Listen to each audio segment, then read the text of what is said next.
कराची की इंतजामिया की गफलत एक और कीमती जान ले गई। गुज़िश्ता शाम मेन हॉल में गिरने वाले बच्चे इबादत की नमाज जनाजा शाह फैसल कॉलोनी में अदा कर दी गई। नमाज जनाजा में इलाका मकीन सियासी, समाजी और मजहबी रहनुमाओं ने शिरकत की। मज़ीद जानते हैं डॉन न्यूज़ के नुमाइंदे मोहम्मद बिलाल खान से। बिलाल, आगाह कीजिएगा, इतना अफसोसनाक वाक़या पेश आया है, क्या तफसीलात हैं? जी बिल्कुल, देखिए इंतजामी गफलत के बायस एक और कीमती जान जाया हुई है शाह फैसल कॉलोनी में।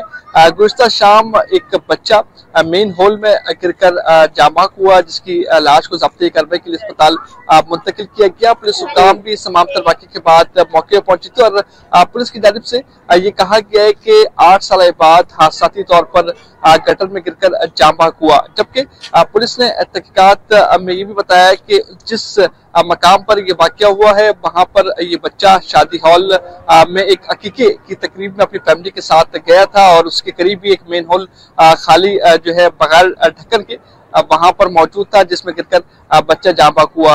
ये बच्चा शाह फैसल कॉलोनी का रिहायशी है और इसी मकाम पर अभी कुछ देर कबल नमाज जनाजा भी अदा कर दी गई है। जबकि दीगर सियासी और जो समाजी रहनुमा है उनकी जानिब से भी यहाँ पर शिरकत की गई और इलाका मकीनों की भी एक बड़ी तादाद यहाँ पर मौजूद रही।